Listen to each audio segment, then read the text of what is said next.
இப்போதான் கறிவாழை ஒன்று தயாராகிடுச்சுப்பா. ஆமாம், பூ விட்டுருச்சு,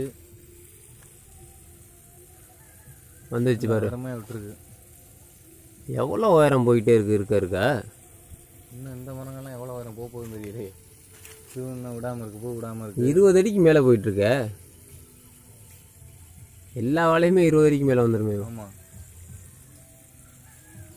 அதெல்லாம் வந்துருக்குது. தார் விட்டால் எப்படி வெட்ட போகிறோம் தான் தெரியல. இவ்வளோ உயரத்தில் ஏறி தொங்கிடுவோமோ. நல்லா உயரமாக இருக்குது. இன்னும் நல்லா தண்ணி விட்டுருந்தா இன்னும் உயரம் போயிருக்கும் போல இருக்குது. பூ நல்லா இருக்குது, ஆனால் காய் குறைச்சி தான் வரும் போல். ஆமாம், சரி, நமக்கு பொரியலுக்கு ஏதாவது தேவைங்கிறப்போ இதை எடுத்து போட்டுக்கிறோம் அடுத்த ரவுண்டில். இங்கே கற்பூரவள்ளி இருக்குது, அது சாப்பாட்டுக்கு வந்துடும், பழம் சாப்பிட்றதுக்கு. இது பொரியல் பண்ணிக்க வேண்டியதான். ஆமாம், வரட்டும் ஒவ்வொன்றா தேத்திடும்.